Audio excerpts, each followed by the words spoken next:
Pemirsa, hari ini Presiden Joko Widodo mengumumkan 8 nama calon pimpinan KPK. Maksud kami calon pimpinan Komisi Pemberantasan Korupsi atau KPK yang diserahkan oleh Panitia Seleksi Calon Pimpinan KPK. Selanjutnya, ke-8 nama tersebut akan menjalani uji kelayakan dan kepatutan di Komisi 3 DPR. Nantinya bersama 2 calon pimpinan yang sebelumnya telah menjalani fit and proper test, akan dipilih 5 terbaik sebagai pimpinan KPK periode mendatang. Nah, akankah para calon pimpinan KPK ini kelak akan mampu membawa institusi KPK sesuai harapan publik dalam upaya pencegahan dan pemberantasan korupsi? Bagaimana pula peran DPR dalam menentukan siapa yang layak duduk sebagai pimpinan KPK? Untuk membahasnya telah hadir bersama kami di studio Ketua Pansel Pimpinan KPK Ibu Destri Damayanti dan pengamat hukum Kang Asep Iwan Iryawan. Terima kasih Kang Asep, Ibu Destri sudah hadir bersama kami di Prime Time. Sebelum kita mulai perbincangan, kita simak dulu informasi berikut. Panitia Seleksi Pimpinan KPK menyerahkan 8 nama calon pimpinan KPK kepada Presiden Joko Widodo di Istana Kepresidenan Jakarta. Dan berikut 8 nama calon pimpinan KPK yang dibacakan Presiden Joko Widodo. 8 calon pimpinan KPK tersebut adalah ini dibagi menjadi 4 yang berkaitan dengan pencegahan, yang berkaitan dengan penindakan, yang berkaitan dengan manajemen, dan yang berkaitan dengan supervisi, koordinasi, dan monitoring. Sehingga kita harapkan pimpinan KPK ke depan ada kombinasi dari 4 hal yang tadi saya sampaikan. Pencegahan, yang pertama, Bapak Saud Situmorang, ini staf ahli Kepala BIN. Yang kedua, Bapak Surya Chandra, ini Direktur Trade Union Right Center dan dosen Fakultas Hukum Unika Atmajaya. Untuk penindakan, yang pertama Bapak Alexander Marwata, ini Hakim Ad Hoc Tipikor Pengadilan Negeri Jakarta Pusat. Dan yang kedua, Ibu Basaria Panjaitan, ini Widyaswara Madya Sespinti Polri. Kemudian manajemen, yang pertama, ini Bapak Agus Raharjo, ini mantan Kepala LKPP, Lembaga Kebijakan Pengadaan Barang dan Jasa Pemerintah. Yang kedua, Bapak Sujanarko, Direktur Pembinaan Jaringan Kerjasama Antar Komisi dan Instansi KPK. Kemudian untuk supervisi, koordinasi, monitoring, Bapak Johan Budi Santoso Prabowo, PLT Pimpinan KPK. Dan yang kedua, Bapak Laude Muhammad Sarip, beliau adalah Rektor Fakultas Hukum Universitas Hasanuddin dan Senior Advisor Partnership for Governance Reform in Indonesia. Jadi itu 8 nama yang bisa saya sampaikan. Saya ulangi lagi, Bapak Saud Situmorang, Bapak Surya Chandra, Bapak Alexander Marwata, Ibu Basaria Panjaitan, Bapak Agus Raharjo, Bapak Sujanarko, Bapak Johan Budi Sabto Pribowo, dan Bapak Laude Muhammad Sarip. Saya kira itu yang bisa saya sampaikan. Dan segera dari 8 nama ini besok akan saya siapkan suratnya untuk segera saya sampaikan kepada DPR. Saya kira itu yang bisa saya sampaikan. Wassalamualaikum warahmatullahi wabarakatuh. Ya, saya kembali kemudian memulai perbincangan bersama narasumber kita di studio. Biasanya kalau sama Ibu Destri ini, Kang Asep, saya ngomongnya soal ekonomi. Yeah. Tapi hari ini dia punya tugas yang lebih berat, lebih mulia begitu ya, Bu ya. Yeah. Ada berapa lama sih, Bu, kemudian dibutuhkan untuk mengerucutkan ke 8 nama ini, Bu? Mungkin bisa dicerita sedikit prosesnya. Kalau dari 19 itu kan tadi dari 48 ya. Dari 48 kami umumkan 12 Agustus itu siapa-siapa yang lolos di 19 besar. Yang kemudian dari 19 itu tanggal 24 sampai 26 Agustus ada tes wawancara dan tes kesehatan. Dan setelah itu kami umumkan sekarang 1 September. Jadi paling tidak ada 3 mingguan lah ya, jeda dari 12 Agustus sampai akhirnya kami umumkan di 1 September. 1 September ya, Bu ya.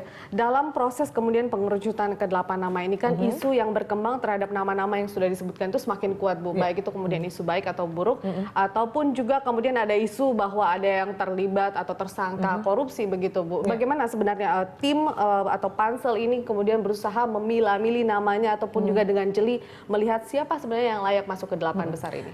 Kami sebenarnya gini, kami cukup yakin ya bahwa buat kami nanti kami yakin bahwa kami akan bisa sampai ke 8 yang terbaik. Kenapa? Karena kami mempunyai suatu kriteria yang jelas ya. Di mana mereka 19 ini kan adalah bagian dari 611 yang mendaftar sejak awal, yaitu sejak di awal bulan Juli ya. Kemudian itu proses sudah tahapan panjang sekali, ada tes objektif, jadi berkaitan dengan kompetensi yang bersangkutan, kepribadian juga. Jadi tes-tes yang secara objektif dan terukur telah kami lakukan. Kemudian juga wawancara dengan psikolog, kemudian di mana kami juga ada di situ, kami melihat bagaimana mereka memaparkan, itu juga kami ada di situ. Dan yang ketiga, tentunya kami belajar dari pengalaman yang lalu, di mana banyak akhirnya pimpinan KPK tersandung masalah pidana ya. Dan itu akhirnya kami belajar dari sana, akhirnya dari sejak awal kami sudah mencoba untuk meminta lembaga-lembaga yang bisa melakukan penelusuran rekam jejak. Dan akhirnya mereka melakukan itu, di mana akhir dari penelusuran rekam jejak itu apakah dilakukan oleh kepolisian, kejaksaan, PPATK, KPK, BIN, Kementerian Keuangan dan juga dari ICW yang mewakili dari Koalisi Masyarakat Sipil itu masuk secara lengkap di tanggal 21 Agustus. Nah, jadi di situ kami menggunakan ada 3 kriteria itu dalam menentukan 8 yang lolos. Di mana berdasarkan 3 kriteria tadi, yaitu di 24-26 Agustus kita ada tes wawancara akhir di mana mereka berhadapan dengan kita semua bersembilan. Kemudian adalah tes kesehatan, fisik dan jiwa. Dan yang ketiga adalah catatan-catatan yang diberikan oleh para trackers. Nah, dari sini kami melihat 5 komponen, yaitu integritasnya seperti apa, kompetensinya seperti apa, leadership, kemudian independensi, dan terakhir pengalaman kerja dia yang bisa memberikan kontribusi positif terhadap KPK. Jadi berdasarkan itu, kita akhirnya Jumat sore sebenarnya kami sudah mengantongi nama. Kita diskusi langsung, oke, kayaknya dengan kriteria ini yang cocok untuk masuk 8 adalah ini. Ya tentunya itu ada di dalam tuh pasti ada pada saat itu ada juga perdebatan, itu wajar. Tapi akhirnya kita bisa come up dengan angka dengan jumlah 8 itu, tentunya dengan debat-debat yang elegan lah ya gitu. Karena kami masing-masing kan juga punya profesional lah gitu. Nah, itu akhirnya kami come up dengan 8. Jadi walaupun Jumat siang itu Barreskrim mengumumkan 1 orang yang menjadi tersangka, buat kami nggak masalah gitu. Karena kami udah tahu catatan itu sudah masuk di kami dan memang kami sudah tidak masukkan dia dalam 8 capim tersebut. Yang paling berat mungkin pada saat menghadapi catatan dari trackers tersebut begitu ya, Bu ya. Artinya ada beberapa lembaga yang memasukkan nama, mungkin ada lembaga yang bilang ini tersangka tapi yang ini melihat tidak ada kemungkinan untuk itu begitu. Bagaimana kemudian akhirnya mencocokkan bahwa artinya kan semua lembaga ini punya kewenangan yang berbeda-beda begitu. Kemudian keahlian, kemampuan untuk melakukan trackingnya juga beda. Betul. Bagaimana kemudian? Ya tentunya pertama itu semua masukan sangat bermanfaat buat kami. Kami buat matriks, jadi masing-masing calon kita kasih catatan-catatannya apa aja. Kita lihat kalau ada yang senada, udah kami garis bawahi. Oh berarti semua memberikan catatan seperti ini. Berarti udah dia out gitu kan. Nah terus tapi di samping itu kami juga punya tracker independen. Jadi yang kami memang tugaskan mereka untuk melakukan tracking secara detail. Jadi tracking itu datang dengan membawa surat dari Setnek, ya, karena kami kan ditugaskan oleh Presiden. Kemudian dia mendatangi capim yang bersangkutan, dia pergi ke orang-orang di sekitarnya, lingkungan dia tinggal, lingkungan dia bekerja, ataupun orang-orang yang teman SMP, SMA, kuliah dan sebagainya. Itu dilakukan oleh si Trackers Independen, sekaligus juga mengklarifikasi beberapa temuan yang kami masih bingung. Ini benar nggak nih catatan ini gitu. Jadi itu tadi, karena kita belajar dari pengalaman bahwa catatan itu menjadi penting gitu. Seberapapun hebatnya seseorang, tapi kalau dia mempunyai catatan kecil aja di masa lalunya, ini bisa menjadi suatu kerikil pada saat nanti dia menjabat sebagai pimpinan KPK. Oke. Artinya ada tracker independen, kemudian ada sejumlah lembaga yang ikut membantu begitu dengan pansel. Mereka membantu yang lembaga itu tadi benar-benar for free karena mereka sangat concern dengan ini masalah korupsi adalah masalah kita bersama gitu. Oke, Ibu kita dan Kang Asep, kita juga sudah tersambung dengan Pak Nasir Jamil, anggota Komisi 3 DPR RI. Pak Nasir. Halo Pak Nasir, selamat petang. Ya, Veronica. Baik, Pak Nasir, kita juga ada Ibu Destri dan Kang Asep ya di studio. Ya, selamat petang Bu Destri dan Kang Asep. Ya. Baik, Pak Nasir, bagaimana ini nama-nama atau 8 nama calon pimpinan KPK sudah diumumkan Presiden? Tanggapan Anda dulu. Ya, tentu saja saya memberikan apresiasi kepada pansel Capim KPK yang telah bekerja, meskipun memang ketika awal pembentukannya banyak catatan yang mengiringi pembentukan pansel Capim KPK ini. Di antaranya tidak memenuhi ajas proporsionalitas, artinya tidak ada laki-laki di dalamnya. Yang kedua, semua anggota di pansel Capim KPK itu adalah kalangan praktisi. Artinya mereka ini bukan yang dikenal selama ini sebagai orang yang terlibat secara aktif dalam pencegahan dan pemberantasan korupsi. Tapi memang biasanya perempuan itu kata orang lebih teliti dalam bekerja. Nah, karenanya menurut saya apa yang dihasilkan oleh pansel KPK ini tentu telah melalui beberapa proses, ya. Meskipun keputusan akhir itu ada pada pansel KPK, ya. Jadi menurut saya memang nama-nama yang sudah diumumkan, yang sudah diserahkan kepada Presiden, ya tentu saja nama-nama yang masih perlu dilakukan pengujian ya oleh publik. Jadi saran saya memang Presiden sebelum menyerahkan nama-nama ini ke DPR harus menyerahkan atau menyampaikan kepada publik, ya. Karena kerja pansel itu bukan kerja yang sempurna, ya. Apalagi mereka itu dibatasi oleh waktu. Bisa saja ada hal-hal yang bolong, ada hal-hal yang luput, sehingga dengan Presiden menyampaikan kepada publik, ya, untuk dikritisi oleh publik ini menjadi lebih baik sebenarnya. Sehingga kemudian nama-nama itu nanti akhirnya memang benar-benar clear and clean untuk diserahkan ke DPR. Memang nanti di DPR sebelum dilakukan fit and proper test, maka oleh Komisi 3 itu akan dimuat di media massa nama-nama calon pimpinan KPK tersebut. Nah, alangkah baiknya kalau kemudian Presiden juga melakukan hal yang sama walaupun tidak diperintahkan oleh undang-undang, ya dalam hal ini undang-undang KPK. Tapi bagus menurut saya kalau kemudian Presiden menyampaikan kepada publik hasil yang disampaikan oleh. Jadi secara khusus sebenarnya, bukan misalnya menerima nama-nama dari pansel KPK lalu melakukan semacam konferensi pers untuk mengatakan beliau sudah menerima nama-nama itu. Tapi alangkah bagusnya kalau kemudian secara khusus Presiden meminta kepada masyarakat untuk mengkritisi nama-nama ini ya sebelum nama itu dia kirim ke DPR. Baik, Bang Nasir. Tapi kan kemudian kalau membutuhkan kritik dari masyarakat ini akan memakan waktu lebih lama, dan seberapa kuat sebenarnya kritikan publik ini berpengaruh pada pemilihan calon pimpinan KPK dan khususnya fit and proper test nanti di DPR? Sebenarnya kan sebenarnya kan masih ada rentang waktu ya. Dan makanya saya katakan ini bukan perintah undang-undang. Tinggal presiden aja melihat ya, melihat bahwa memang penting perlu beliau misalnya menyampaikan secara khusus kepada rakyat Indonesia bahwa nama-nama yang dipilih oleh pansel KPK ini, Capim KPK ini memang layak dan patut untuk dikirim nama-nama mereka ke DPR. Nah, saya pikir presiden juga meskipun sudah memberikan kepercayaan kepada pansel ya, kepada pansel Capim KPK, beliau juga saya pikir perlu upaya untuk memastikan bahwa nama-nama itu memang layak dan patut untuk dikirim ke DPR. Jangan sampai nanti saat nama-nama itu dikirim ke DPR ternyata ada masalah gitu loh. Ya, ada masalah. Ya mudah-mudahan saja tidak ada masalah. Ya.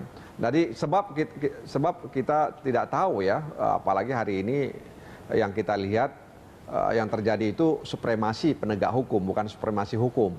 Sehingga aparat penegak hukum bekerja berlomba-lomba untuk menunjukkan ekstensinya, meskipun akhirnya harus mengabaikan sejumlah hal dalam upaya pemberantasan korupsi.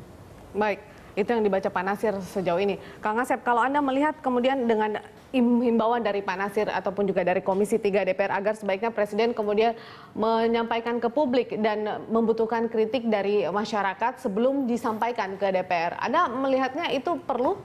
Saya kira ketika Undang-Undang Komisi Pemberantasan Korupsi mengatur bagaimana proses pemilihan komisioner telah ditentukan di pasal-pasalnya. Dan ketika Presiden memang harus mengajukan nama ke DPR, dia ada kewajiban membentuk pansel. Dan saya kira pansel dengan segala ketelitian, kehati-hatian, bahkan kepatutan itu telah dilakukan. Terbukti dengan tracker-trackernya itu melakukan itu semua. Ya. Bahkan sampai detail itu muncul. Ya. Dan sekarang telah hasil. Memang kalau nyari sempurna semua, memang nggak ada. Yeah. Ibarat motor, kesalahannya tutup pentil, dicari pun pasti ada. Gitu kan.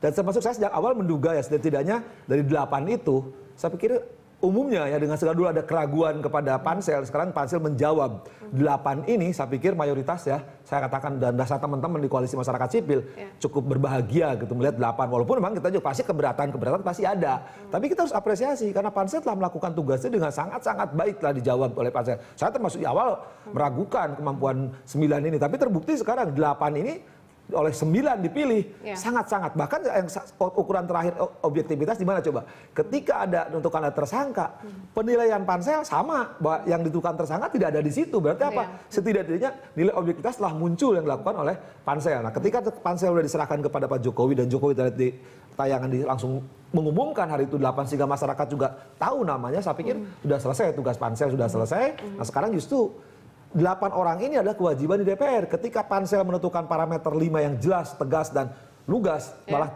tuntas, saya khawatir justru bukan di sini, sekarang di DPR. Tapi saya lihat lagi, 8 ini hampir 90%, 95% lah saya nilai, ya DPR suka nggak suka akan milih itu. Jangan sampai nanti, karena ini nilainya hampir sama, dikembalikan. Tapi saya pikir 8 nama yang diajukan plus 2 yang ada sebelumnya, artinya 10, saya pikir nama itu telah memenuhi kriteria. Tapi mungkin kan DPR kemudian berharap dan semua masyarakat berharap bahwa pimpinan KPK ini adalah yang diharapkan oleh masyarakat atau publik. Kemudian DPR memberikan saran agar perlu dipertajam melalui kritikan dari publik sendiri. Apalagi kalau kita lihat, Kang, memang ada beberapa kan prosesnya dari awal sudah ada masukan. Dari 600 itu dari administrasi semua sampai terakhir itu kan masukan dari semua komponen ya, baik dari kelembagaan, penegak hukum maupun dari unsur masyarakat. Kemudian juga langsung ke lapangan kita saksikan waktu terbuka juga tes terbuka kan dilihat itu masukan. Nah sekarang kalau nggak ada masukan masyarakat hanya menyimpan di belakang hari, ya jangan salahkan pansel. Pansel kan udah ajas transparansi, publikasi sudah dicampaikan. Nah ketika sekarang hasilnya 8, inilah maksimal dilakukan oleh pansel kan. Nah saya yakin lah kalau cari kesalahan sekarang tadi tutup pentil pun cari ada pasti kan. Tapi masalahnya apa? Pansel sudah selesai. Tinggal sekarang katakanlah kewajiban DPR, Pak Jokowi pasti akan mengantarkan 8 nama ini ke DPR sesuai dengan prosedur. Nah jangan sampai kewajiban DPR ketika ada kekurangan-kekurangan masyarakat yang belum menyampaikan tadi kekurangannya atau punya data kan DPR tinggal 2-1 kan. Katakanlah nih yang 5 ini punya kesalahan, ya tinggal buang aja yang 5. Nah sekarang masyarakat kemudian juga kewajiban DPR seperti yang dilakukan setidaknya seperti pansel mencari yang punya kesalahan. Jangan sampai nanti mereka-mereka dalam tanda petik ya dikriminalisasi, dipidanakan atau punya masalah hukum. Nah, ketika memang sudah saringan di pansel dan Jokowi menyetujui prosedurnya di DPR, DPR lolos. Nah, sekarang DPR pintu terakhir kan. Jangan sampai DPR nanti meloloskan orang-orang katakan sekali lagi ya tutup pentil ini muncul. Nah, ketika tutup pentil ini ada masukan dari masyarakat ya, artinya seperti yang dilakukan oleh pansel, bagaimana mengklarifikasi, mengkonfrontasi data-data yang masuk. Jangan sifatnya dukungan apalagi dukungan fitnah.